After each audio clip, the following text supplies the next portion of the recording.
Hey traders, so we got a bit of a breakout to the downside in the markets today. Is this the start of something big? Let's go straight into it. Don't place a trade based on what you'll see in this video because there is no guarantees of making a profit in the market. It takes you a long time to become a good trader. So this video here is just to educate you to become a much better trader. Alrighty, so let's actually get straight into the markets today. I want to start off with the Dow Jones.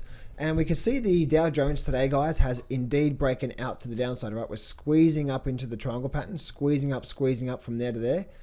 And then we had a good breakout from here to here. And so therefore we should actually start to see a lot more downside to come now after breaking out of this pattern. Big breakout to the downside. So we should start to see a lot more downside to come out of this level from here. As you can see from there, right? So really good breakout to the downside. Looking at the S&P 500.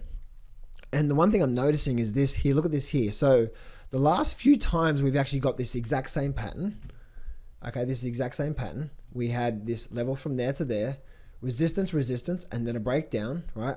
Resistance, and then a breakdown. We had this same level from here, right? Resistance, and a breakdown.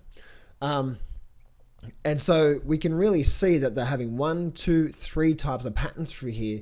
And they're the exact same patterns, right? You can see, once again, false breakout and then drop, false breakout and drop. Look at this here, false breakout, and now we're getting the drop as well too. So that's what we're seeing there on the S&P 500. Let's go look at the Nasdaq. The Nasdaq itself is indeed high, lower high, and then now we're actually sort of at this level here where it's again potential a false breakout. Now again, if you guys have watched my few videos in the past, you will see that we're getting this sort of pattern from here, right? This sort of flag pattern. All right, but the big thing about this flag pattern is that we're getting this big flag pattern and then we're now pulling back. And so we can see here that with the pullback, with this pullback here, if we do continue to break to the downside below this support level, then we're probably going to make our way back down to new lows in the actual Nasdaq itself as well too, right? So support, and then we actually get this pullback through here. So that's what we're seeing through there when it comes to the Nasdaq and what's going on through there. It's a really sort of weak pattern that's happening right now across all the markets. Looking at the good old gold market as well too, and gold is actually getting a very strong pullback from here. And so we're having a move up, and then now we're getting a pullback from there. So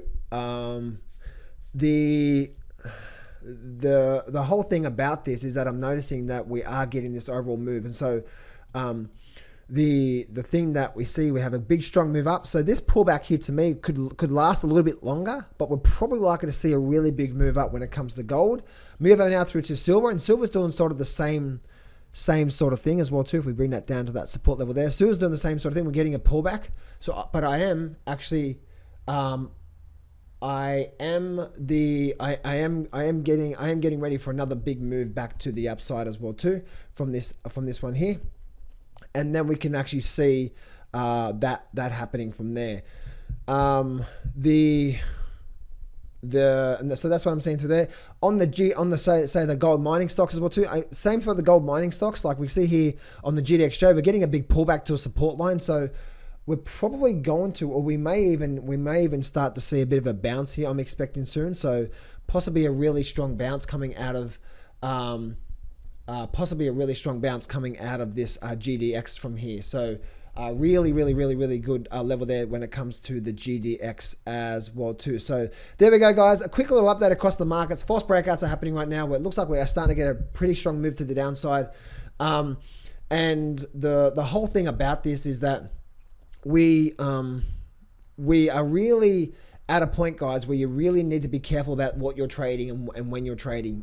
For me personally, guys, I've only had 2 trades this month, but they've both been what we call home run type of trades. So for me this month, 2 trades, 100% success rate. And then that's what we're getting from there. So anyway, guys, that's a bit of an update for me. I'll see you in the next video.